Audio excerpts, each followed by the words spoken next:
은혜 받으실 말씀은 출애굽기 8장 20절부터 24절 말씀입니다. 봉독해 드리겠습니다. 여호와께서 모세에게 이르시되 아침에 일찍이 일어나 바로 앞에 서라. 그가 물로 나오리니 그에게 이르기를 여호와의 말씀에 내 백성을 보내라. 그들이 나를 섬길 것이니라. 내가 만일 내 백성을 보내지 아니하면 내가 너와 내 신하와 내 백성과 내 집들의 파리떼를 보내리니 애굽 사람의 집집에 파리떼가 가득할 것이며 그들의 거하는 땅에도 그러하리라. 그날에 내가 내 백성의 거하는 고센 땅을 구별하여 그곳에는 파리떼가 없게 하리니 이로 말미암아 나는 세상 중의 여호와인 줄을 내가 알게 될 것이라.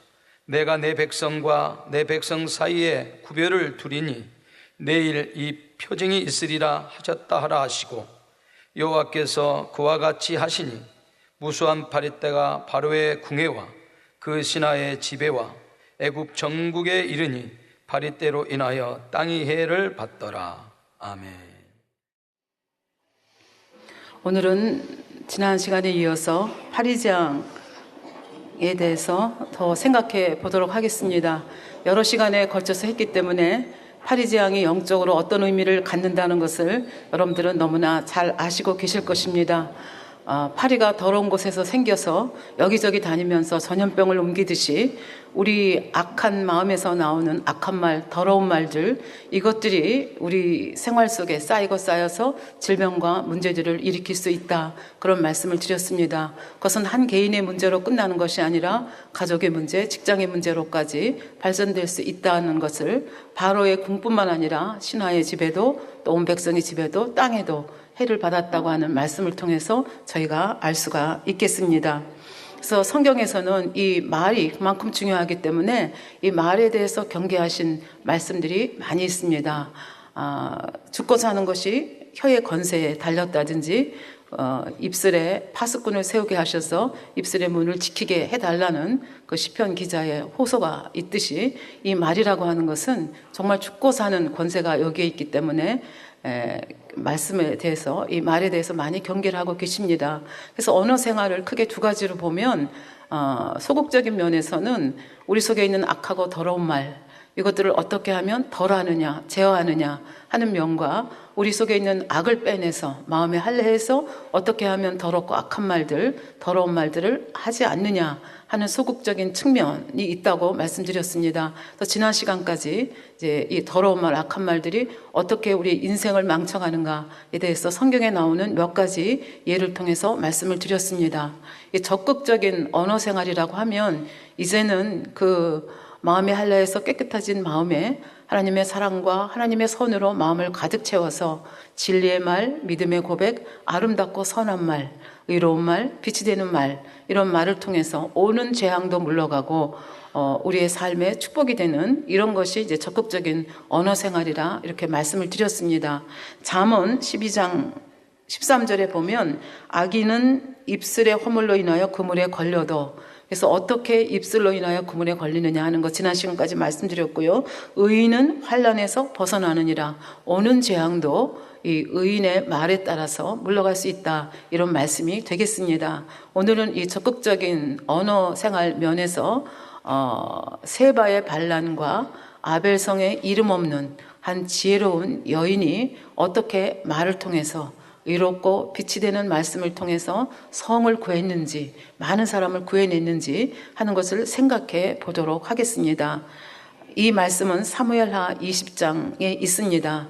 그런데 이 말씀을 좀 더 잘 이해하기 위해서는 이 말씀의 배경을 저희가 좀 간략하게 살펴볼 필요가 있겠습니다. 다윗이 밧세바와 범죄함으로 연속적으로 이런저런 죄를 범해갑니다. 그리고 하나님께서 이것을 보셨기 때문에 나단 선지자를 통해서 지적을 하시죠. 그래서 그 지적에 대해서 다윗은 그 자리에서 무릎 꿇고 회개합니다. 그래서 용서를 받습니다. 그러나 우리가 죄가 이게 심하면 심할수록 용서받는 것으로 끝난 것이 아니라 우리가 저질렀던 죄에 대한 보응을 받게 마련입니다. 그래서 다윗도 그 보응을 받아가는 여러 그 어려운 과정 중에서 아마 최고의 그 어려운 과정이라고 할 수 있는 자기의 아들 압살롬이 자기를 대해서 대적하며 이 반역을 일으킨 사건이라 볼 수가 있겠습니다. 그래서 그 압살롬의 반역 사건이 하나님의 도우심으로 결국은 해결이 됐습니다.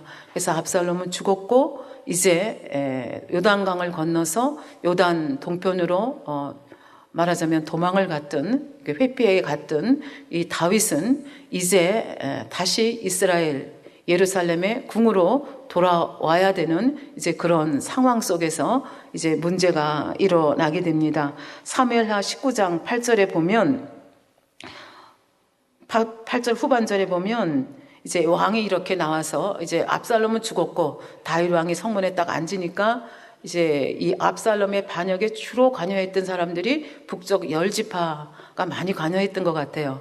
그래서 압살롬이 죽고 다윗이 성문에 앉았다는 이야기를 듣고 이스라엘은 이미 각기 장막으로 도망하였더라. 왜 도망을 했습니까? 자기들이 기름 부어서 세웠던 압살롬 왕은 죽었고, 그러니까 자기들에게 왕은 압살롬이었는데 압살롬 왕은 죽었고 다윗은 이제 자기들의 왕이 아니지 않습니까? 이런 상황 속에서 이게 어떻게 해야 이 문제를 풀어갈 것인가, 도망을 가서 이제 자기들끼리 살아날 길을 의논을 하게 됩니다. 그래서 의논해서 이렇게 하면 우리가 살아나지 않겠느냐, 그래서 나름대로 계책을 세우게 됩니다. 그 계책의 내용이 뭐냐 하면 9절부터 나옵니다. 이스라엘 모든 지파 백성들이 변론하여 가로되 왕이 우리의 원수의 손에서 구원하여 내셨고 우리를 블레셋 사람의 손에서 구원하셨으니 이제 압살롬을 피하여 나라에서 나가셨고 우리가 기름 부어 우리를 다스리게 한 압살롬은 싸움에 죽었거늘 이제 너희가 어찌하여 왕을 도로 모셔 올리래 잠잠하고 있느냐. 한마디로 말하면 이제 압살롬은 죽었지 않았느냐. 그러니까 다윗 왕을 모셔오는데 우리가 선수를 쳐서 이 다윗 왕을 모셔와야 되지 않겠느냐. 왜냐하면 다윗 왕은 솔직히 말하자면 이방인의 손에서 우리를 구원해냈고 블레셋 사람들의 손에서 우리를 구원해내지 아니하였느냐. 그러니까 우리가 빨리 손을 써서 다윗 왕을 예루살렘 궁으로 모셔와야 되지 않겠느냐. 이렇게 의논을 했고 이 의논하는 소리가 누구한테까지 들렸는가 하면 다윗 왕에까지 들렸습니다. 다윗 왕은 이런 상황 속에서 왕이잖아요. 모든 백성을 품어야 됩니다.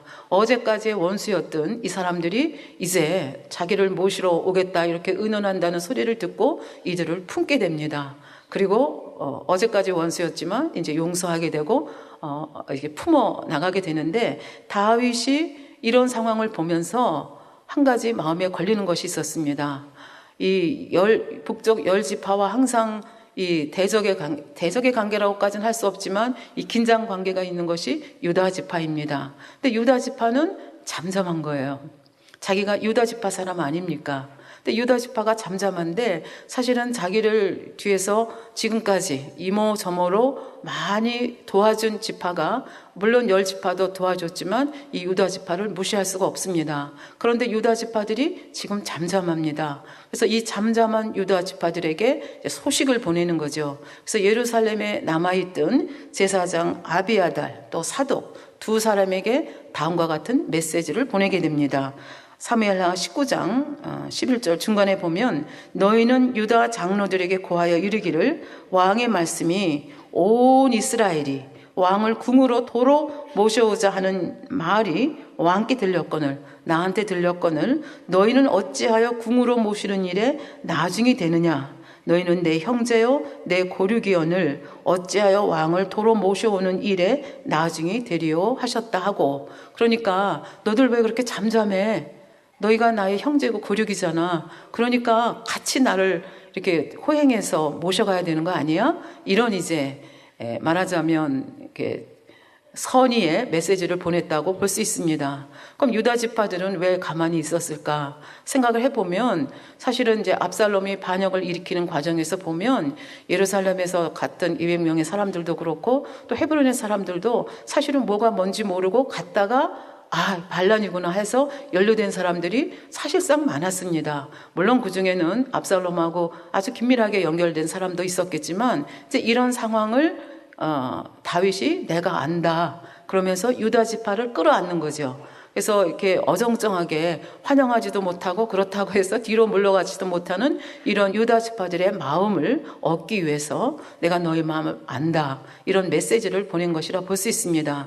그러면서 더 적극적인 메시지를 보냅니다. 그것이 뭐냐 하면 우리 김대중 대통령이 햇볕 정책을 썼듯이 햇볕 정책을 씁니다. 그 햇볕 정책이라고 하는 것이 뭐냐 하면 아마사라고 하는 사람, 이 아마사는 누구였는가 하면 압살롬이 반역을 일으킬 때 그 압살롬의 군대 장관으로 있던 사람이 아마사입니다.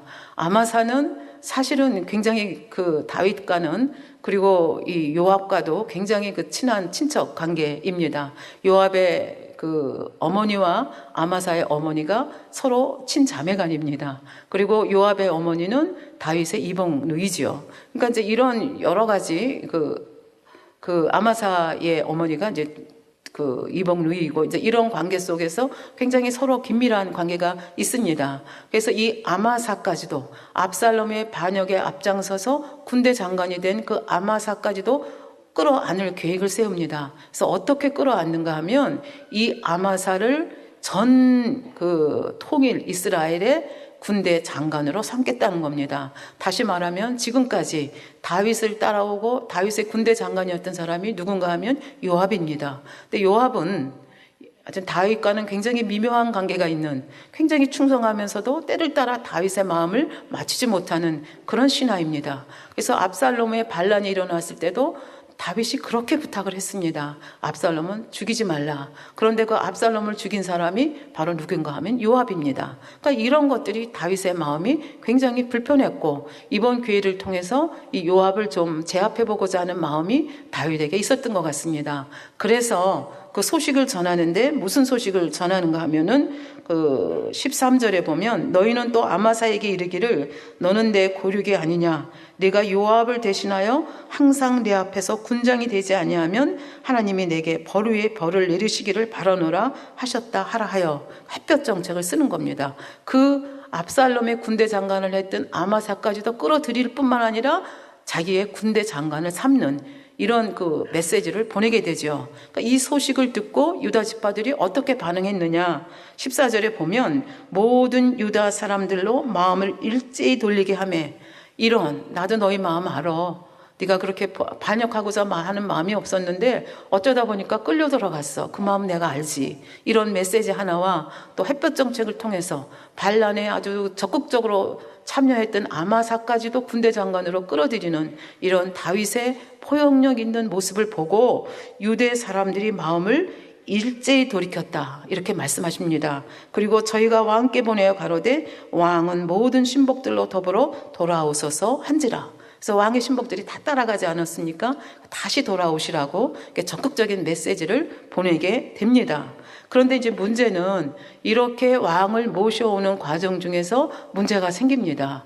예를 들어서 10지파가 주도권을 가지고 다윗 왕을 모셔오려고 했고 다윗은 유다 지파가 여기 빠지면 안 되겠다 싶어서 유다 지파에게도 메시지를 보냈습니다. 근데 만일 유다 지파 중에 정말 다윗의 이 마음을 아는 사람이 있었더라면 10지파와 의논을 해서 분란이 없이 이것을 이루었을 텐데 그런 면에서 너무나 부족했습니다. 그래서 무슨 일이 벌어졌는가 하면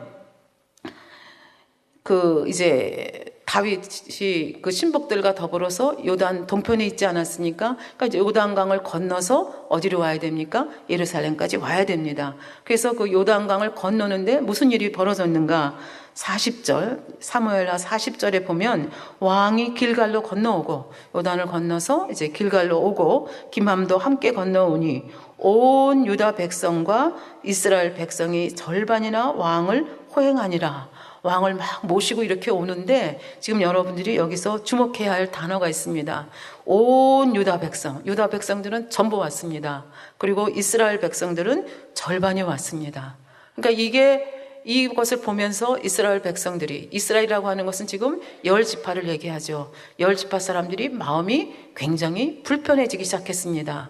그래서 이제 불평을 말하면서 따지기 시작하는 장면이 그 다음에 나옵니다. 41절에 보면 온 이스라엘 사람이 왕께 나와서 고하되 우리 형제 유다 사람들이 어찌 왕을 도적하여 왕과 왕의 권석과 왕을 좇는 모든 사람을 인도하여 요단을 건네었나이까. 우리가 주도권을 가지고 왕을 모시려고 했는데 유다 지파들이 어떻게 쓱싹해가지고 저렇게 온 유다 지파들이 나와서 우리를 무시하고 우리를 멸시하고 이렇게 왕을 모시는 주도권을 가지고 저렇게 하고 있습니까? 이렇게 이제 반론을 제기를 하는 거죠. 이 반론을 제기를 하는 이 모습을 보면서 이 유다 지파와 열 지파 사이에 참으로 우리도 지역 감정이라는 것이 문제가 많이 될 때가 있는데요. 평소에는 잠잠하다가 무슨 조그만 사건이 있으면 이 지역 감정이 또 확 일어나는 경우가 있는데 지금 이 경우가 바로 그런 경우라고 볼 수가 있겠습니다. 그래서 그러면서 이스라엘 그 열 지파가 자기들이 이렇게 주장하는 이유, 너희들이 왜 왕을 도적질해서 이렇게 도리에 어긋나게 했느냐 하면서 하는 말이 우리는 왕에 대해서 10분을 가졌으니 다윗에게 대하여 너희보다 더욱 관계가 있거늘 너희가 어찌 우리를 멸시하여 우리 왕을 모셔오는 일에 먼저 우리와 의논하지 않았느냐. 왜 의논하지 않고 너희 멋대로 했느냐. 이것이 쟁점이었습니다. 숫자로 따지면 우리가 열이다. 너희는 하나밖에 되지 않느냐. 그러면서 따지기 시작합니다. 그런데 결론은 어떻게 났느냐. 우리도 싸울 때 목소리 큰 사람이 이긴다고 그러잖아요. 근데 목소리 큰 사람들이 누구였냐 하면 유다 사람들이었습니다. 그래서 성경을 말씀하십니다. 43절 마지막에 보면 유다 사람의 말이 이스라엘 사람의 말보다 강경하였더라. 그래서 유다 사람들이 강경하게 말하니까 이스라엘 백성들이 이렇게 불평을 말하다가 어쩔 수 없이 이렇게 그냥 좋지는 않지만 밤이 불편한 가운데 이렇게 이제 겨우 진정되는 것 같은 이제 이런 분위기 속에서 사무엘하 20장 세바라고 하는 사람이 반란을 일으키게 되고 이 반란과 관련해서 나오는 여인이 아벨성에 이름 없는 지혜로운 여인이 등장을 하게 됩니다. 이것이 그 배경이 되겠습니다.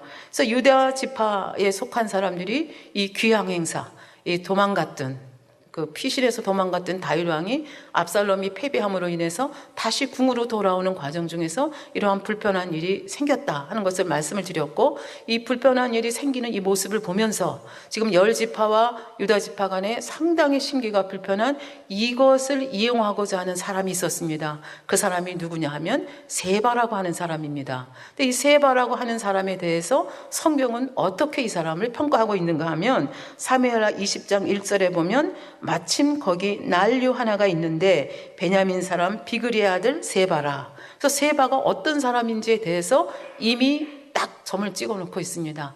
난류라고 평가를 하고 있습니다. 이 난류라고 하는 말은 무가치하다, 가치가 없다 그런 얘기입니다. 그래서 성경에 이 NASB를 보면 worthless man이라고 나와 있거든요. 그러니까 아무 가치가 없는. 근데 이 worthless라고 하는 단어가 나오는 그런 성경의 기절들이 있습니다. 우리나라 성경은 이 난류라고 표현하기도 하고 악하다고 표현하기도 하고 비류라고 표현을 하기도 하는데 이 성경에서는 영어 성경이나 이런 데서는 다 똑같이 worthless, 무가치하다 이런 단어를 쓰고 있는데요. 그래서 여하간에 그 경우가 어떤지는 이제 시간 관계상 말씀을 다 드릴 수는 없지만 이런 단어가 쓰여진 사람들의 면면을 보면은 겉으로는 어떤 것을 내세우든지 간에 그 마음 깊은 속에는 자기중심적인 이기주의가 발동하고 있다는 거죠. 그래서 세바라고 하는 사람도 겉으로는 이 열 지파와 유다 지파 간의 이 그 불편한 심기를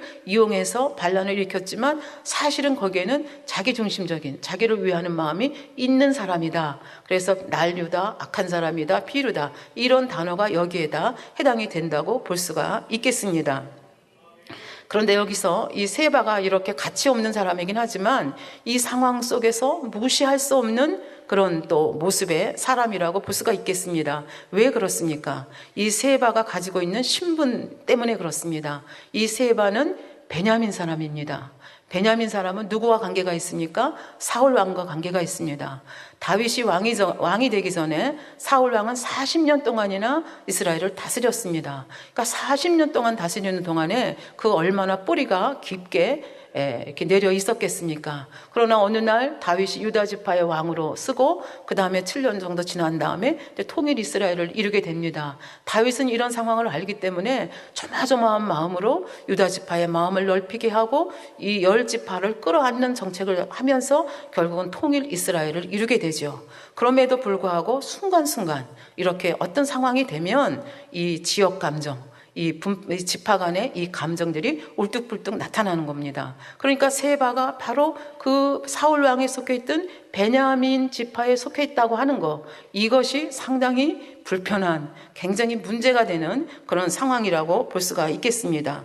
또 하나는 지금 다윗이 예루살렘 궁에 도착한 것도 아니지 않습니까? 지금 겨우 요단강을 건너서 길갈에 왔는데 이제 이런 사건들이 벌어진 겁니다. 그러면서 이제 이 불뚝불뚝하는 이런 사건들이 벌어지니까 이 다윗으로서는 이 문제를, 이 반란이라고 하는 문제를 빨리 해결해야 되는데, 이 빨리 해결해야 된다고 하는 것이 지금 당장 할 수 있는 상황이 아니기 때문에 그만큼 다윗으로서는 신경을 쓸 수밖에 없는 위험한 상황이다, 이렇게 볼 수가 있겠습니다. 그러니까 세바는, 역으로 말하면 세바는 이런 상황이 아주 적절한 상황으로 인식이 돼서 여기에서 반란을 일으키면서 이스라엘 지파에게 선동을 합니다. 그 뭐라고 하면서 선동을 하는가 하면 사무엘하 20장 1절에 그 중간에 보면 저가 나팔을 불면서 이제 선동을 합니다. 우리는 다윗과 함께할 분이가 없으며 이새의 아들과 함께할 업이 없도다. 이스라엘아 각각 장막으로 돌아가라. 우리 지난 시간에도 여로보암과 르호보암 얘기를 했죠. 이 똑같은 말을 북이스라엘 지파들이 하지 않았습니까? 바로 이 기원이 여기에 있습니다. 그러니까 이 세바가 이 다윗을 멸시하죠. 다윗이 아버지까지 멸시하지 않습니까? 이새하고 무슨 관계가 있느냐 하면서 이스라엘 백성도 다 집으로 돌아가, 이렇게 이제 얘기를 하죠. 근데 이런 상황 속에서 이 10지파가 어떻게 반응했느냐 하는 것입니다. 사무엘 20장 2절에 보면 이에 온 이스라엘 사람들이, 그러니까 10지파의 온 이스라엘 사람들이 다윗 쫓기를 그치고 올라가 비그리의 아들 세바를 쫓았다, 이렇게 얘기합니다. 그러니까 이 길갈에서 이제 요단강을 건너서 길갈에 와서 예루살렘으로 오는 과정 중에서 이런 분란이 일어난 겁니다. 세바가 그 도중에서 반란을 일으키니까 지금 절반이 호행하면서 오던 사람이 불평을 했습니다. 그러나 유다 사람들의 말에 강경해서 그냥 가라앉는 듯 했는데 그 상황 속에서 세바라고 하는 사람들이 선동을 하니까 이 이스라엘 10지파가 온통 세바를 쫓았다, 이렇게 얘기를 합니다. 유다 사람들은 왕에게 합하여 요단에서 예루살렘까지 쫓으니라. 굉장히 우스꽝스러운 일이 벌어진 거죠. 그러니까 그 다윗 왕을 막 여샤여샤 하면서 모셔오던 사람들 중에서 10지파가 싹 빠지고 지금 유다 지파만 이스라엘 그 다윗 왕을 모시고 예루살렘 궁으로 모셔왔다, 이런 얘기가 됩니다. 그러니까 그림이 굉장히 이제 이상하게 된 상황이라고 볼 수가 있겠습니다. 이렇게 해서 예루살렘 궁으로 돌아온 다윗은 이 세바의 반란을 진압하지 않으면 안 되는 절체절명의 위기를 또 맞게 되는 거죠. 그래서 그 궁으로 돌아와서 3가지 조처를 취하게 됩니다. 첫 번째 조처가 뭐냐 하면 집안 정리하는 겁니다. 그 전에 여러분들이 성경을 읽어서 아시겠지만 다윗 왕이 쫓겨가고 그래서 후궁 그 예루살렘 궁을 지키라고 10명을 남겨두었습니다. 그런데 압살롬이 예루살렘으로 진군을 하고 예루살렘 궁으로 돌아왔습니다. 이때 아히도벨이라고 하는 그 모략 책사가, 그러니까 다윗을 배반한 책사죠. 이 모략가가 뭐라고 얘기하는가 하면 저 후궁들을 백성들이 보는 앞에서 취하라고 얘기합니다. 왜 그렇게 얘기했습니까? 지금 압살롬과 다윗은 부자지간입니다. 언제 또 어떻게 화해할지 모르고 언제 어떻게 상황이 변할지 모르니까 절대로 화해는 없다. 압살롬이 이제 왕이다 하는 것을 전체 백성들에게 선포하고 이 상황 속에서 백성들이 마음 놓고 압살롬을 따르기를 원한 겁니다. 그래서 백성들이 보는 앞에서 백주에 장막을 치고 10명의 후궁들을 범하는 장면이 나옵니다. 그래서 다윗이 이제 압살롬은 죽고 다윗이 자기 궁으로 돌아와서 이 후궁 10명들을 조치를 취합니다. 그 조치하는 말씀이 20장 3절에 있습니다. 다윗이 예루살렘 본궁에 이르러 전에 머물러 궁을 지키게 한 후궁 10명을 잡아 별실에 가두고 먹을 것만 주고 더불어 동침치 아니하니 저희가 죽는 날까지 갇혀서 생과부로 지내니라. 그래서 집안 정리를 합니다. 그리고 이제 그 세바 집안 정리를 끝낸 다음에 이제 세바 반란을 진압을 해야 되는데 아까 햇볕 정책을 말하지 않았습니까? 압살롬의 군장이었던 아마사를 군장으로 이제 임명을 하고 명령을 내립니다. 그 명령이 뭐냐 하면 4절에 보면 왕이 아마사에게 이르되 너는 나를 위하여 3일 내로 빨리 유다 사람을 소집하고 너도 여기 있으라. 그러니까 그 세바 반란을 일으킨 사람들을 진압을 해야 되잖아요. 진압을 하기 위해서는 유다 지파, 지금 10지파는 떨어져 나갔으니까 유다 지파 사람들을 빨리 모아서 군대를 좀 증원할 필요가 있으니까 그 사명을 아마사에게 3일 동안에 하라고 이렇게 맡긴 것입니다. 그런데 왜 그랬는지 성경은 설명하지 않지만 아마사가 유다 사람을 소집하러 가더니 왕의 정한 기일에 지체된지라. 그러니까 그 군대들을 모아오지 못한 거예요. 왜 그런지 알지 못하지만 유다 지파들이 아마사에 대한 신뢰가 떨어졌는지 뭐 아마사의 능력이 안 됐는지 그건 알 수 없지만 결국은 그 3일 내에 돌아오지 못하고 지체하니까 다윗 왕은 그대로 기다릴 수가 없는 절체절명의 순간입니다. 그래서 이번에는 세 번째 조처를 취합니다. 그 세 번째 조처가 뭐냐 하면 요압의 동생인 아비새를 군대 장관으로 다시 임명을 하는 것입니다. 여기서도 요압을 다시 배제하는 모습을 볼 수가 있습니다. 그래서 아비새하고 요압은 친형제간이잖아요. 그 친형제간인데 요압을 무시하고 아비새를 이제 군대 장관으로 세워서 이제 그 진압을 하라고 명령을 하면서 아비새를 세운 이유를 얘기를 합니다. 그 이유가 6절에 보면 다윗이 이에 아비새에게 이르되 이제 비그리의 아들 세바가 압살롬보다 우리를 더 해하리니 너는 내 왕의 신복들을 거느리고 쫓아가라. 군대 모으는 일이 실패했잖아요. 그러니까 왕의 신복들을 거느리고 빨리 쫓아가라. 이렇게 해서 진압을 하라고 얘기를 합니다. 압살롬의 반란도 큰 것이지만 지금 10지파가 이렇게 똘똘 뭉쳐서 세바와 더불어서 반란을 일으키는 것도 어찌 보면 나라가 흔들거릴 수 있는, 기반이 흔들거릴 수 있는 너무나 큰 사건이라고 다윗은 생각한 것입니다. 그래서 빨리 진압을 하도록 명령하는 것을 볼 수가 있습니다. 저가 견고한 성에 들어가서 우리를 피할까 염려하노라. 저렇게 도망가가지고 어디 견고한 성에 들어가면 처치하기가 굉장히 곤란하지 않느냐. 그러니까 세를 불리기 전에 빨리 쫓아가서 처리하라. 이런 명령을 내리게 되는 거죠. 그런데 여기서 요압이 끼어듭니다. 요압은 절대로 포기하지 않는 사람입니다. 요압을 쫓는 자들과 7절에 보면 그렛 사람과 블렛 사람과 모든 용사들이 다 아비새를 따라 비그리의 아들 세바를 쫓으려고 예루살렘에서 나왔습니다. 그래서 이제 세바를 쫓습니다. 그런데 20장을 읽어가다 보면 어느새 아비새는 간 곳이 없고 요압이 군대 장관 비슷한 역할을 하는 모습을 볼 수가 있습니다. 그러니까 요압이라는 사람이 얼마나 집요한지 또 우리가 그 모습을, 그 성품을 볼 수 있는 그런 장면이라고 볼 수가 있겠습니다. 그래서 아까도 말씀드렸지만 3일이 되기까지 지체하고 아마사가 이 군대를 모아오지 못했습니다. 그러니까 아비새를 군대 장관으로 세워서 지금 예루살렘을 출발하게 했습니다. 그래서 이 군대들이 지금 어디에 이르는가 하면 기브온의 큰 바위 곁에 이르렀을 때 소식이 없던 아마사가 군대를 거느리고 나타난 게 아니라 슬렁슬렁 나타났습니다. 여러 가지 그 군대 소집에 실패한 모습이 아닌가 그런 생각이 드는데 자기라도 가서 싸움을 싸워서 다윗을 위하여 충성하고 싶은 마음으로 아마 나왔지 싶습니다. 그런데 이 아마사가 나타나는 것을 보는 순간 요압은 피가 끓기 시작합니다. 저 사람 때문에 내가 이렇게 됐는데, 그러면서 아마사에 대한 시기질투하는 마음도 있고 자기 자리를 빼앗긴 것에 대한 앙심 품는 마음도 있고 또 압살롬을 앞잡이가 됐던 사람이 어떻게 저렇게 용서를 받고 저렇게 하느냐, 아마 이런 복합적인 감정이었던 것 같습니다. 그래서 이 요압은 아브넬이라고 하는 통일 이스라엘 전에 그 북이스라엘의 군대 장관도 자기하고 유익에 맞지 않기 때문에 칼로 찔러 죽인 전력이 있는 사람입니다. 이번에도 이 아마사라고 하는 사람을 이게 친척간이라고 말씀드리지 않았습니까? 어머니가 서로 친자매가인 그 친척, 아주 가까운 친척이니까 아주 반가운 듯이 대하면서 그때의 중동의 인사법이었던 것 같습니다. 오른손으로 수염을 잡고 환영하는 척하면서 칼로 배를 찔렀습니다. 근데 얼마나 원한이 세었는지, 얼마나 정말 꼭 죽여야 되겠다는 마음이 있었는지 성경은 말씀하시기를 요압이 칼로 그 배를 찌르매 그 창자가 땅에 흐르니 다시 치지 아니하여도 죽으니라. 한 번에 그냥 끝내버리고 만 겁니다. 요압과 그 동생 아비새가 비그리의 아들 세바를 쫓을세. 그리고는 이제 세바를 쫓는데 이 무슨 사건이 일어나는가 하면은 사무엘하 그 다음 절에 보면 요압의 소년 중 하나가, 그러니까 요압을 따르는, 요압을 지지하는 소년 중 하나가 아마사 곁에 서서, 아마사 죽은 곁이죠, 시체 곁에 서서 소리를 지릅니다.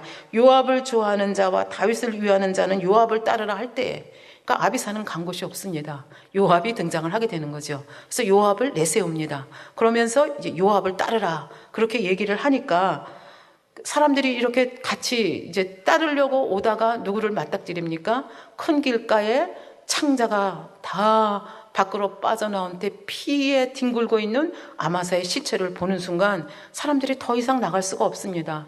이런 일이 있어서는 안 되는데 너무나 잘 알지 않습니까? 아마사와 요압이 어떤 관계인지 너무나 잘 알고 있는데 그 사람이 지금 저렇게 처참하게 죽어서 저렇게 피 속에 뒹굴고 있는 그 모습을 보고 더 이상 전쟁하려 나갈 전의를 잃는 겁니다. 그러니까 이것을 보고 있던 그 요압의 소년이 어떻게 해요? 안 되겠다. 그래서 큰 길에서 아마사의 시체를 질질 끌어가지고 옆에 있는 들판으로 옮깁니다.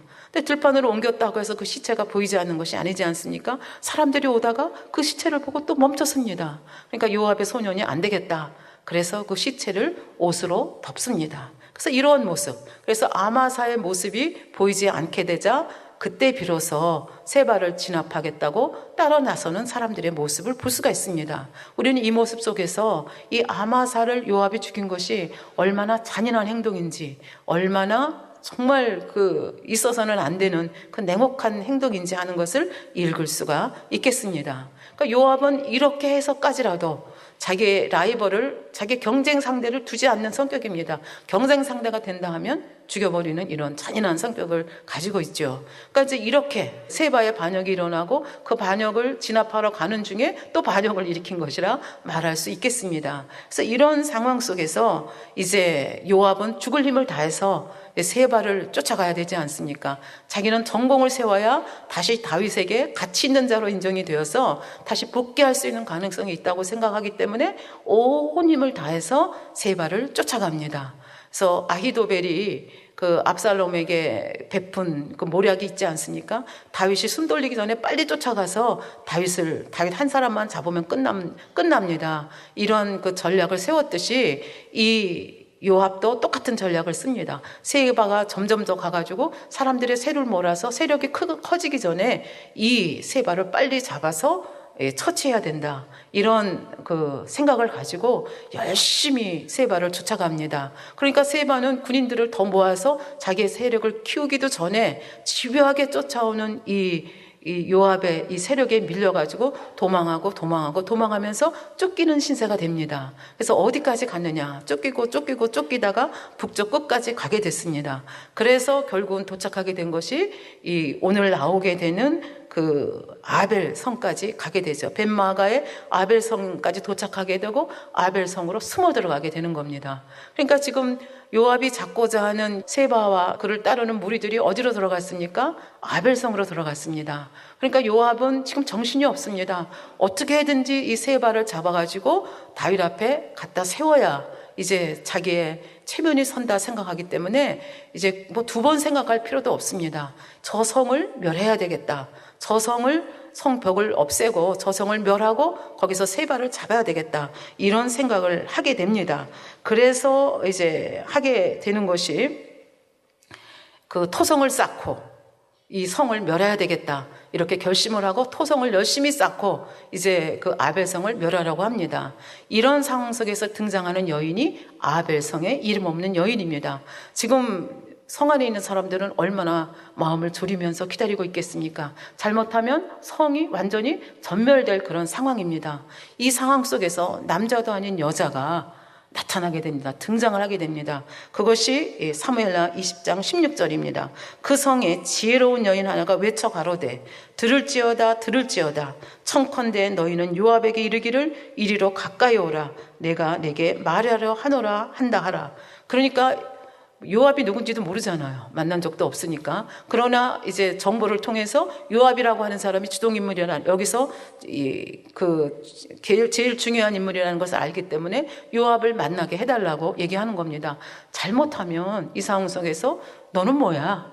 그러면서 돌 하나 던져서 죽을 수도 있는 그런 상황입니다. 그럼에도 불구하고 이 지혜로운 여인은 담대하게 나서는 모습을 볼 수 있습니다. 들을지어다 들을지어다. 요압 장군이 누굽니까? 저를 만나게 해주십시오. 이렇게 얘기를 하는 것을 볼 수가 있습니다. 그러니까 요압에게 전달이 됐겠죠. 요압이 그 여인에게 가까이 가니 여인이 가로되 당신이 요압 장군이십니까? 요압입니까? 대답하되 그러하다. 여인이 저에게 이르되 여정의 말을 들으소서. 그랬더니 요압이 듣겠다 이렇게 얘기합니다. 그러니까 굉장히 담대하게 들을지어다 들을지어다 하고 나갔지만 그러면서도 굉장히 여정이라고 자기를 낮추면서 요압 장군에게 자기의 예의를 다하는 모습을 볼 수 있습니다. 그러니까 요압 장군도 느닷없이 나타난 이 여인의 기세에 눌려가지고 듣겠다고 이렇게 자기도 모르게 대답하는 장면을 볼 수가 있습니다. 그래서 이 지혜로운 여인이라고 표현을 했는데 어떻게 지혜롭게 그 성을 건져냈는지 딱 3가지로 요약을 할 수가 있겠습니다. 이런 상황 속에서, 대치하고 있는 그 상황 속에서 이 여인이 요압을 설득하는데 3가지로 설득을 합니다. 제일 첫 번째가 이 아벨이라고 하는 성이 역사적으로 얼마나 중요한 성인지 아십니까? 어떻게 이 성을, 이렇게 소중한 역사의 추억이 있는 이 성을 멸하려 하십니까? 이렇게 얘기를 하는 것을 볼 수가 있습니다. 18절에 보면 여인이 말하여 가로되 옛사람들이 흔히 말하기를 아벨에 가서 물을 것이라 하고 그 일을 끝내었나이다. 그러니까 아벨에는 지혜로운 사람이 많아서 문제가 있으면 아벨성에 와서 물었고 물으면 그 문제가 해결됐다는 겁니다. 이런 역사와 전통을 자랑하고 있는 이 아벨성을 어찌 감히 멸하려 하십니까? 하면서 그 아벨성의 역사성에 대해서 얘기를 합니다. 그러면서 그 다음 절에 보면 어미 같은 성이다. 이 어머니 같은 이 성을 어찌 멸하려 하느냐 이렇게 말하는 것을 볼 수가 있습니다. 두 번째는 말씀을 가지고 율법을 가지고 지금 요압 장군 당신이 하는 일이 얼마나 율법 정신에 어긋나는 것인가 하는 것을 깨우쳐 줍니다. 뭐라고 얘기를 하는가 하면 19절에 보면 나는 이스라엘의 화평하고 충성된 자 중 하나이오늘 당신이 이스라엘 가운데 어미 같은 성을 멸하고자 하시는도다. 어찌하여 당신이 여호와의 기업을 삼키고자 하시나이까? 나는 평화를 원합니다. 나는 전쟁을 원치 않습니다. 나는 화평을 원합니다. 그리고 나는 다윗을 사랑합니다. 나는 충성스러운 백성입니다. 그런데 왜 당신이 우리 성을 멸하려 하십니까? 라고 제기를 하는 겁니다.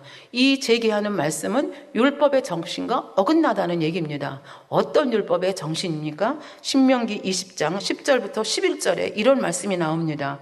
내가 어떤 성읍으로 나아가서 치료할 때에 그 성에 먼저 평화를 선언하라. 어떤 성에 전쟁을 할 때 가나안 성 멸할 때가 얘기하는 것이 아니죠. 가나안 성은 전멸하라 말씀하시고 그 후에 어떤 성을 치러 갈 때에 무대뽀로 성을 치는 게 아니라 먼저 뭐를 선포하라는 거예요?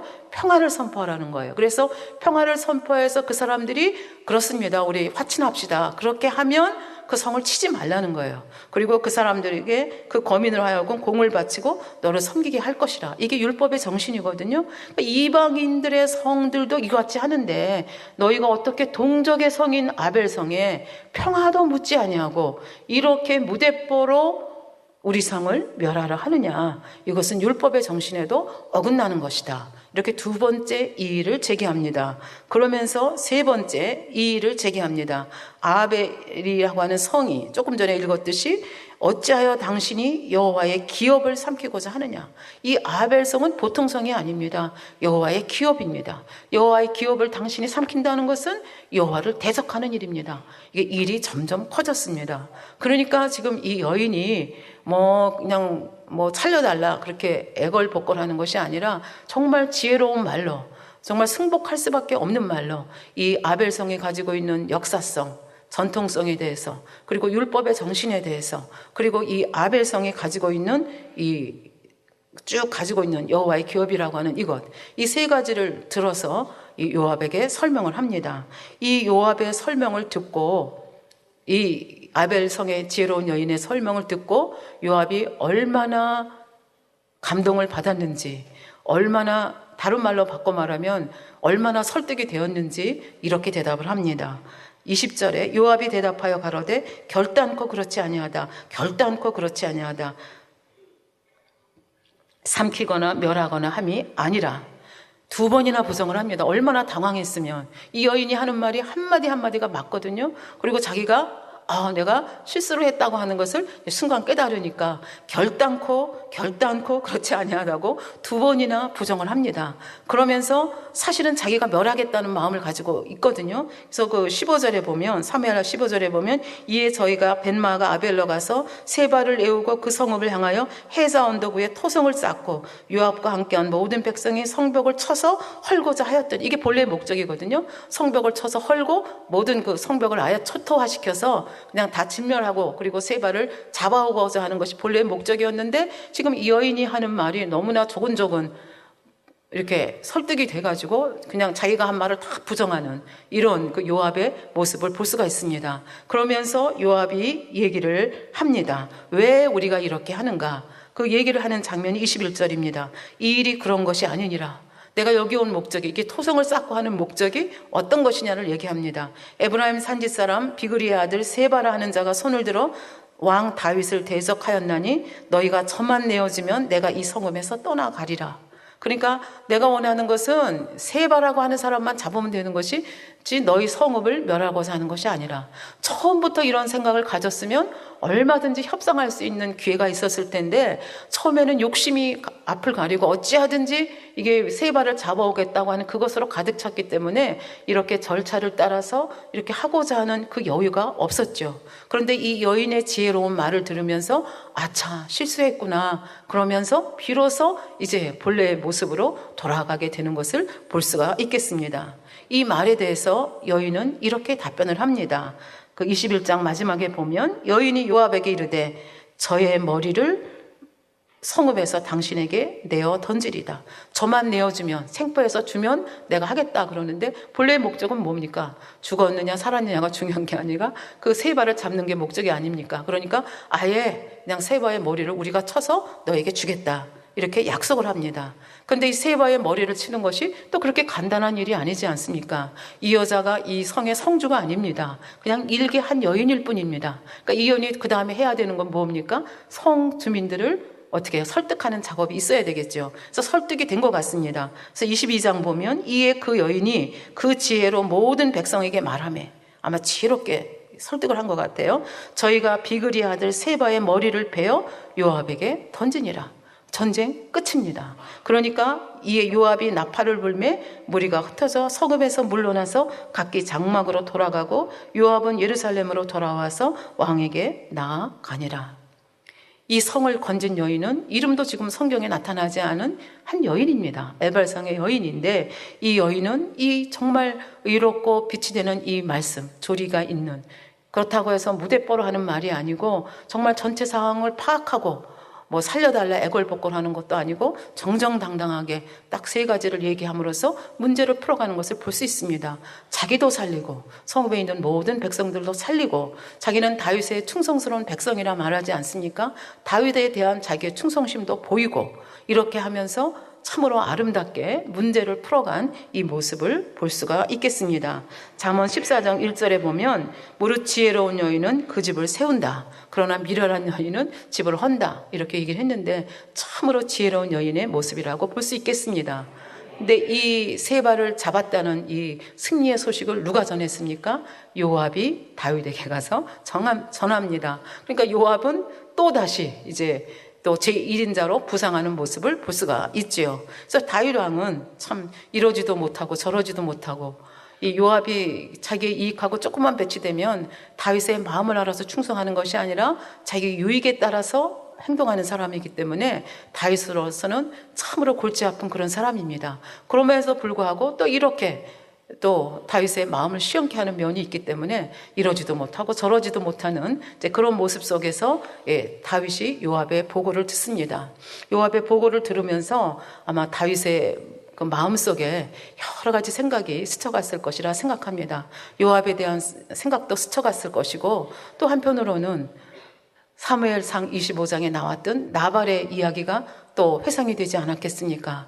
자기가 그 쫓겨다니던 시절, 그때는 혈기도 있고 분노도 있어서 자기에게 조금 불리한 사건이 있었을 때 그 나발이라는 악한 자, 그래서 그걸 참지 못해서 400인을 데리고 칼을 차고 그 나발 집안의 모든 남자들을 죽이겠다고 정말 씩씩거리면서 이렇게 가던 그 다윗이 나발의 아내 아비가일이라고 하는 지혜로운 여인을 만나게 되고 그 지혜로운 여인의 설득에 따라서 결국은 그 나발의 집안 사람 남자들이 모두 살아나는 역사가 있었죠. 그리고 다윗으로서는 그 나발의 집안도 자기 백성 아닙니까? 자기 백성을, 무고한 백성을 죽였다는 이러한 그 오점을 남기지 않도록 해주었던 그 아비가일 생각도 났을 것이고, 또 이번에도 이 아벨성의 이름 없는 여인이 아니었더라면 그 아벨성은 자기 백성 아닙니까?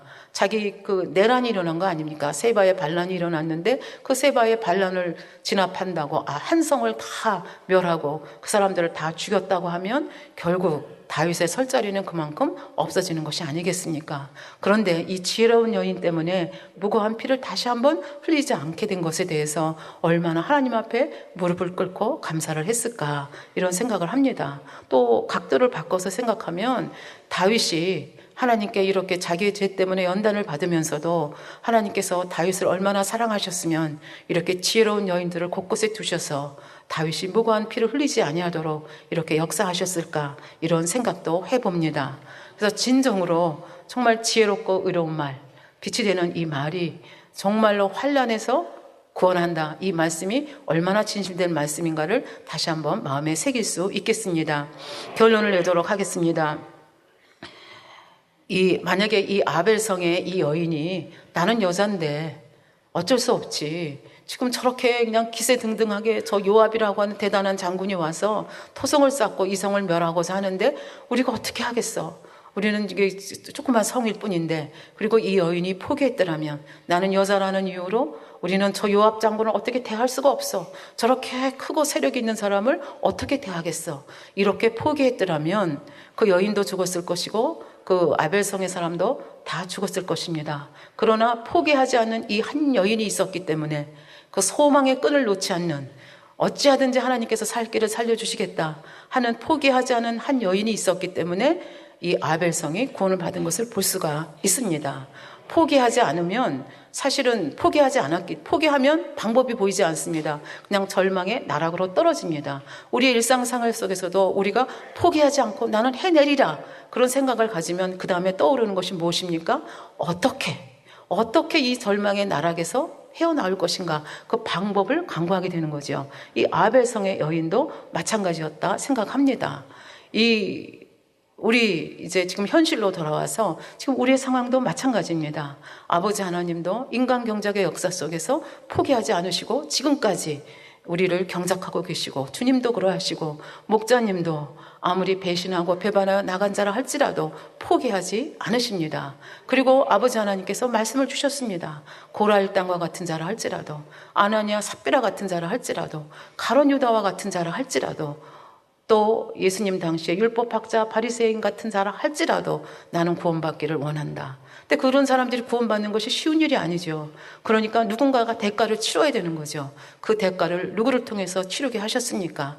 아버지의 마음을 아는 사람, 그리고 기꺼이 그 희생을 감수할 수 있는 사람, 그 사람이 바로 누구였습니까? 우리의 목자였습니다. 그래서 목자님을 정말 지금까지도 4년 이상 이렇게 정말 긁으시며 귀가 안 들리고 잘 안 들리고 눈이 잘 안 보이시고 경련하시는 이 대가를 치러가게 하면서, 저희나 여러분들에게 베푸신 은혜는 말할 것도 없고, 정말 세상에 있는 이런 사람들까지도 다 구원하고자 하는 것이 아버지의 마음입니다. 주님의 마음입니다. 목자의 마음입니다. 그러니까 이렇게 포기하지 않으면 방법이 생긴다고 했잖아요. 그 방법이 바로 목자님이셨습니다. 저는 세상에서도 마찬가지라고 생각합니다. 세상에 살아가면서도 어떤 절망스러운 상황이 있을 때 그 상황 속에서 절망을 보느냐, 거기서 소망의 끈을 보느냐 하는 것은 참으로 사람의 삶을 180도 다르게 변화시킨다고 생각을 합니다. 한 예를 여러분에게 말씀을 드리도록 하겠습니다. 돌아가신 정주영 회장님과 지금도 박 대통령인데요, 박정희 대통령과의 사이에 있었던 일을 하나 여러분께 소개하고자 합니다. 1975년 여름에 어느 날 박 대통령께서 정종 회장님을 부르셨습니다. 부르신 이유는 다음과 같았습니다. 대통령은 지금도 우리 박정희 대통령 하면 잘 살아보세, 새벽종이 울렸네, 그거 생각나잖아요. 맨날 부르고 했던 거 생각나잖아요. 그러니까 이 대통령은 어떻게 하면 이 나라 백성들이 가난해서 이게 해방이 될까? 이것이 머릿속에 제1 문제로 자리 잡고 있었던 대통령입니다. 그런데 그때 세계 정세가 오일 쇼크가 일어나면서 중동에 있던 산유국들이 돈을 엄청나게 벌어들였습니다. 그러면서 그 산유국 중에 한 나라가 이렇게 엄청나게 벌어들인 돈을 가지고 기간 산업을 만들어야 되겠다, 이게 확충해야 되겠다, 이런 생각을 가지고 우리나라 대통령에게 요청을 한 겁니다. 당신네 나라에서 우리나라에 와서 이렇게 이러이러한 공사를 해줄 수가 없겠습니까? 대통령이 귀가 번쩍 뛰었겠죠. 너무 좋아서 이제 해당 공무원들을 보내서 현장 답사를 보냈습니다. 그런데 답답하게도 그 현장 답사를 갔다 오신 공무원들은 너무나 부정적인 답변을 내놓았습니다. 날씨가 너무나 덥습니다. 물이 한 방울도 없습니다. 어찌 거기 가서 공사를 하겠습니까? 그래서 안 된다, 부정적인 보고를 들었습니다. 그런데 박 대통령의 마음은 이 기회를 놓쳐서는 안 되겠다는 마음으로 불타오릅니다. 그래서 생각해낸 것이 정주영 회장님이었습니다. 그래서 정주영 회장님에게 자초지종을 얘기했더니 이 정주영 회장님도 또 이게 둘째가라면 서러워할 만한 아주 대단한 분 아니십니까? 제가 그냥 바로 비행기를 타고 중동으로 날아가서 5일 만에 돌아왔습니다. 그리고 박 대통령 앞에 나와서 두 손을 번쩍 들면서 얘기합니다. 지성이면 감철이 나더니 하늘이 우리나라를 돕는 것 같습니다. 1년 12달 비가 오지 않으니 1년 내내 공사할 수 있습니다. 건설에 필요한 모래자갈이 지천에 깔렸으니 자대 조달도 어렵지 않습니다. 그러니까 대통령이 어안이 벙벙한 거예요. 그러니까 대통령이 지난번에 들었던 게 있지 않습니까? 물은 어디서나 50도까지 간다는데 그 더운 데서 어떻게 공사해? 그랬더니 아까 말씀드렸죠. 절망을 보지 않고 소망의 끈을 보는 사람에게는 어떻게를 생각하게 된다 말씀드리지 않았습니까? 그러니까 이 정주영 회장님은 그냥 무대뽀로 지성이면 감천입니다라고 소리 지른 것이 아닙니다. 어떻게까지 다 생각하고 온 것이죠. 그래서 말씀을 합니다. 그거야 물은 다른 데서 실어 나르면 되고, 더위가 심한 날에는 천막을 치고 잠을 자면 되고, 서늘한 밤에 햇불을 밝히고 공사하면 되지 않습니까? 이게 방법론이었습니다. 그리고 실제로 이게 전설처럼 전해오지 않습니까? 한국 사람들이 얼마나 대단한지 밤에 횃불을 밝히면서 공사해왔다. 이게 지금 전설처럼 내려오거든요. 그래서 지금 정말로 그렇게 믿었기 때문에 큰 소리만 땅땅 치는 것이 아니라 방법론까지 제시하는 이 정주영 회장님 바라봤을 때 박 대통령이 정말 속이 얼마나 시원했겠습니까? 멀리서 오는 좋은 소식은 뭐 추수날에 냉수와 같다 얘기했는데 냉수보다 더 시원한 말이 아니겠습니까?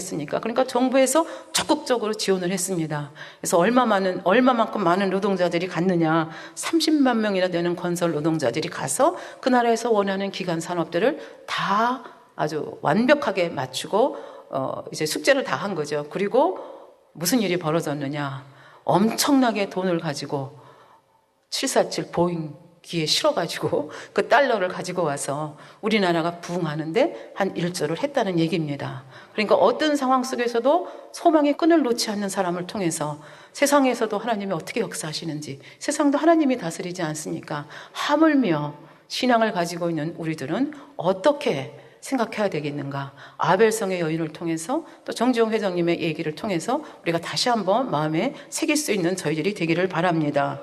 둘째는 설 만남, 여러분들 기다리던 목자님 만남이 있는데, 목자님 만남을 통해서도 근본의 설이 또 재창조의 권능의 크신 역사를 받기를 기원하고요. 또 여러분들 이제 설날이 되면 가족들을 만나지 않겠습니까? 그 가족들을 만나게 되면 지금 언어 생활이 얼마나 중요하다는 거, 말 한마디가 죽이기도 하고 살리기도 한다는 것을 우리는 많이 들었습니다.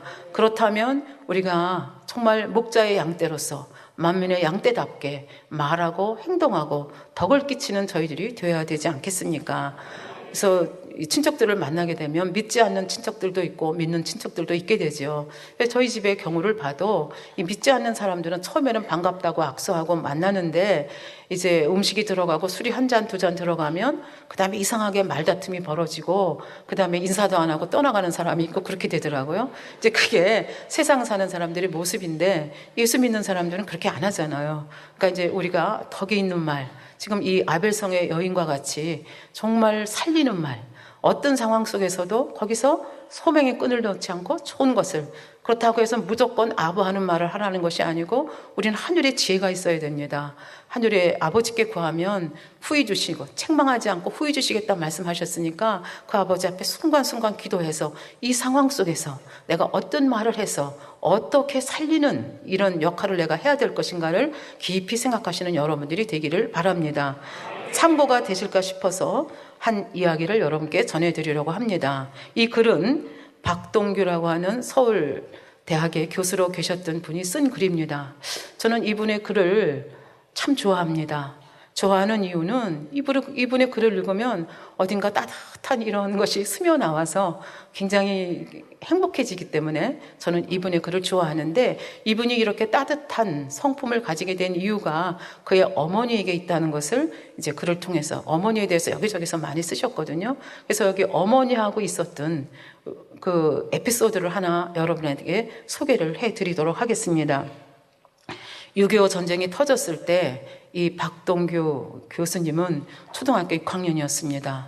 이 박동규 교수님의 아버지는 박모월이라고 하는 시인이거든요. 청록파 시인으로 굉장히 유명한 시인입니다.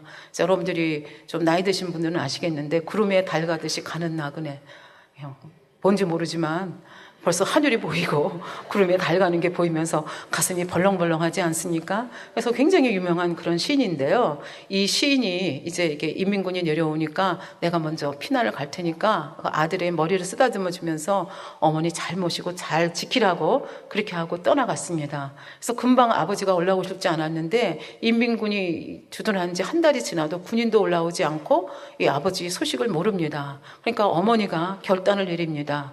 지금 어머니한테는 자녀가 셋이 있습니다. 제일 큰 아들이 박동규고 그 다음에가 5살짜리 여동생이 있고 그 다음에 젖먹이 아들이 있습니다. 그러니까 젖먹이를 등에다 업고 5살짜리 손에다 들리고 그 다음에 초등학교 6학년을 데리고 그리고 뭐 피난 가니까 짐보따리를 가지고 가야 되지 않겠습니까? 그렇게 해서 이제 고생해서 이제 남쪽으로 내려오게 되는데요. 일주일을 걸어서 어디에 왔는가 하면 평택까지 왔습니다. 근데 이제 전쟁시는 사람들이 참 뭐라 그럴까, 인심이 사납다고 할까, 그렇잖아요. 전쟁이라고 하는 것이 비상사태이기 때문에 사람 속에 있는 악들이 나오게 되는 거죠. 그래서 이 분도 이제 어느 바닷가 좋은 조그만 마을에 이렇게 머물게 되었는데 헛간에서도 잠을 안 재워줍니다. 그러니까 어떻게 할 수가 없어서 담장 옆에다가 길거리죠. 담장 옆에다가 가마니를 얻어다가 가마니 2장을 깔고 세 자녀를 눕히고 그리고 이제 여름밤을 지나는 거죠. 근데 그 어머니가 여름에도 여러분들 외부에서 자면 이슬이 내리지 않습니까? 그러니까 자녀들에게 이슬 내리는 걸 걱정해서 보자기로 얼굴을 덮어주신 그 어머니의 모습을 그 글 속에서 회상을 하고 있습니다. 그러면서 먹을 것이 없으니까 그 시냇가에 가가지고 그때 당시에 뭐 새우가 좀 있었던 것 같습니다. 새우 몇 마리를 건져가지고 지금 여름이잖아요. 울타리에 호박잎들이 많이 있으니까 그 호박잎을 따가지고 으깨서 새우하고 호박잎을 펄펄 끓여서 그걸 이제 식사로 사흘을 먹었습니다. 그랬더니 그 집 여주인이 나타나가지고 호박잎새를 이렇게 많이 따서 먹으면 호박이 안 열린다고 다른 데로 가라고 이제 그렇게 해서 이제 구박을 받았습니다. 그러니까 이런 상황을 겪으면서 어머니가 더 이상 애 셋을 데리고 더 이상 남편이 어디 있는지도 모르는데 그 남편을 찾아 나선다는 것이 굉장히 무모하구나. 그리고 마음의 결단을 합니다. 그리고 다시 서울로 돌아가야 되겠다. 그러면서 그 다음날 정말 신주단지처럼 모셨던 것이 있습니다. 그것이 뭐냐 하면 그때 유일하게 가지고 있던 것이 재봉틀이었습니다. 그래서 그 재봉틀을 팔아가지고 쌀을 마련했습니다. 그래서 이 쌀을 가지고 이제 비상식량을 마련한 거죠. 그래서 이 쌀을 질 만한 사람이 누구밖에 없습니까? 초등학교 6학년인 박동규 학생밖에 없으니까 그 쌀을 이렇게 해가지고 끈을 매가지고 이제 초등학교 6학년 아들에게 메어주고 이제 어머니가 이제 아들 하나를 뒤에 업고 딸 하나를 손에 잡고 이러고 그러면서 다시 가는데 이제 수원으로 가는 산길에 접어들었습니다. 이제 낑낑거리면서 6학년짜리가 뭐 얼마나 힘이 있겠습니까? 그래서 가는데 마침 한 청년이 나타났습니다. 구세주가 나타났습니다. 그러면서 박동규 학생에게 얘기합니다. 무겁지? 내가 좀 들어줄게. 그러니까 이 순진한 이 초등학교 학생은 아저씨 너무 고마워요. 그러면서 얼른 그 쌀자루를 내어줬습니다. 그랬더니 청년이 그걸 딱 어깨에다 메고 얼마나 빠른 걸음으로 가는지 도저히 따라갈 수가 없는 거예요. 그러니까 아저씨 조금 걸음 좀 늦춰달라고 하니까 아저씨가 듣지도 않고 그냥 막 쟁걸음으로 갑니다. 그러니까 6학년 학생은 쌀자루를 잊어버릴까봐 그게 얼마나 중요한가를 알기 때문에 막 청청걸음으로 따라가는 거죠. 그러면서도 지금 이 길이 외길이기 때문에 따라가도 괜찮다. 순간 판단을 하는 거죠. 그리고 막 한참을 갔는데 이제 외길이었다가 두 갈래 길이 생기는 거예요. 근데 이 청년을 따라가면 어머니가 이 청년을 따라간 길로 갈지 이 길로 갈지 알지 못하잖아요. 그러니까 거기서 순간 선택을 해야 되는 거 생각이 듭니다. 아저씨 멈춰주세요. 아무리 소리를 질러도 아저씨가 멈추지 않습니다. 그리고 그냥 휙 하니 쌀자루를 쥐고 어딘가 사라져 버렸습니다. 그냥 그 자리에 주저앉은 거죠. 왜? 쌀자루를 잊어버릴지언정 어머니를 잊어버리면 안 되겠다. 그 어린 마음에도 그렇게 생각을 한 겁니다. 그래서 한참 1시간 정도 있다 보니까 어머니가 이고지고 이렇게 자녀들을 데리고 왔습니다. 근데 아들을 딱 보는 순간 제일 먼저 물은 질문이 쌀자루 어디 있느냐 이 물은 겁니다. 그러니까 이 초등학교 6학년 아들은 자초지종을 설명할 수밖에 없지 않습니까? 울면서 설명했겠죠. 그리고 자기가 얼마나 바보스러운가. 그때서 가슴을 치지만 이미 저질러진 일이기 때문에 엎질러진 물이기 때문에 어찌할 수 없지 않습니까? 어머니한테 얘기를 하면서 얼마나 꾸중을 하실까. 이걸 생각하고 있는 겁니다.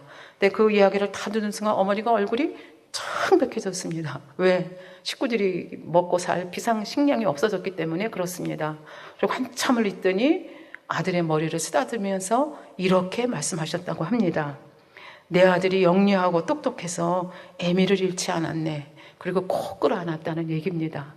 자기가 너무 바보 같은 짓을 해서 자기는 어머니가 무슨 말씀을 하셔도 자기는 꾸중을 들어야 할 그런 아들인데 지금 어머니가 우리 아들이 영리하고 똑똑해서 애미를 잃지 않았네. 그리고 말씀을 해주시니까 이게 정말 이 아들이 어쩔 수가 없는 겁니다. 그리고 그날 이제 조금 더 걸어가지고 이제 밤에 잠을 자게 됐는데 어느 농가 마루에서 잠을 자게 됐는데 어머니가 어디서 얻어왔는지 이 새끼손가락만한 고구마 2개를 쪄가지고 새끼손가락만한 고구마가 얼마나 되겠습니까?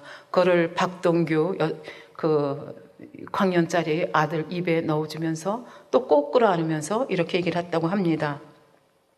내 아들이 영리하고 똑똑해서 아버지를 볼 면목이 있네. 그러니까 아들을 잃어버렸다고 하면 이 어머니로서도 참으로 난감한 일이 아니겠습니까? 그러니까 이 어머니는 뭘 보는 거예요? 이 아들의 정말 잘한 선택, 정말 똑똑하고 영리하다 이것만 보는 거예요. 근데 이 아들은 자기는 똑똑하다고 생각하지 않거든요. 내가 얼마나 바보 같아서 우리 그냥 식구들 먹을 양식을 잊어버린 그거 하나만 되는데 자기를 영리하고 똑똑하다 한 번만 칭찬하는 것이 아니라 이렇게 칭찬하는 어머니의 말씀을 들으면서 이 아들이 고백을 합니다. 뭐라고 고백을 하는가 하면 내가 공부를 하게 된 것도 결국은 어머님께 기쁨을 드리고자 하는 소박한 욕망이 그 토양이었음을 고백하지 않을 수 없다. 어느 때는 남들에게 바보처럼 보일 수도 있지만 바보처럼 보이는 나를 똑똑한 아이로 인정해 주시던 어머니의 칭찬 한마디가 지금까지 내 삶을 지배하고 있는 정신적 지주였다. 이렇게 고백을 하고 있습니다. 여러분이 하시는 한마디가 이렇게 한 사람의 일생을 좌우하는 귀중한 한마디가 된다고 하는 것을 생각할 때 우리는 목자님으로부터 선한 말, 아름다운 말, 빛이 되는 말, 믿음의 고백을 하도록 배웠습니다. 이번 설 명절을 통해서 여러분들이 실습을 해서 열매를 따시는 귀한 계기가 되기를 축원드립니다. 예, 말씀을 상고하시면서 기도하시겠습니다. 아버지 하나님 감사합니다.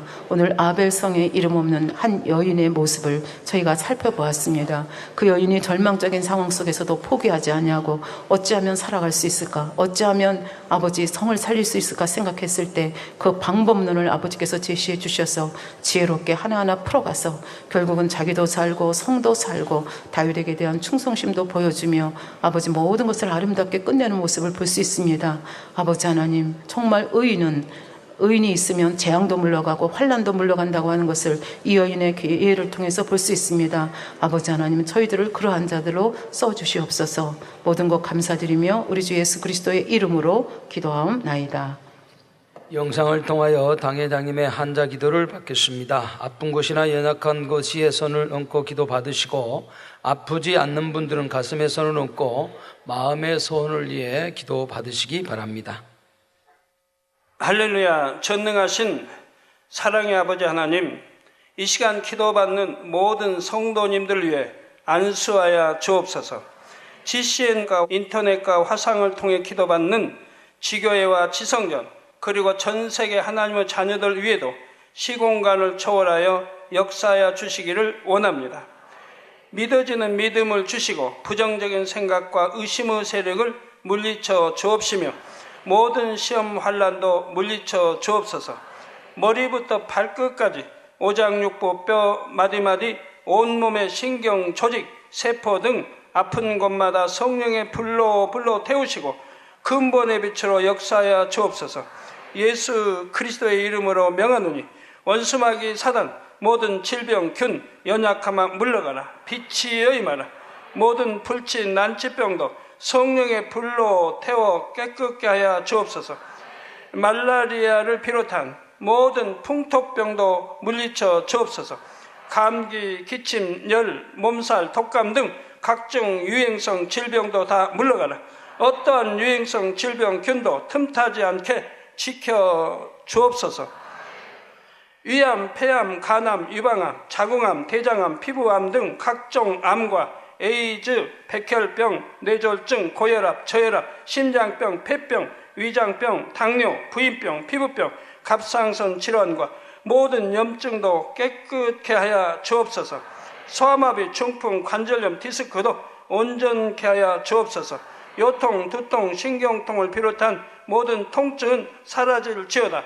간질, 자폐증, 우울증, 조울증, 노이로제 등 모든 정신질환도 물러가라. 모든 마비된 것도 풀어지고 일어나 걷고 뛸지어다. 눈도 잘 보이게 하옵시고 귀도 잘 들리게 하여 주옵소서. 소경은 눈을 뜨고 기머거리는 들으며 벙어리는 말할지어다. 각종 사고, 후유증도 깨끗게 하시고 부러진 뼈도 붙여 주옵소서.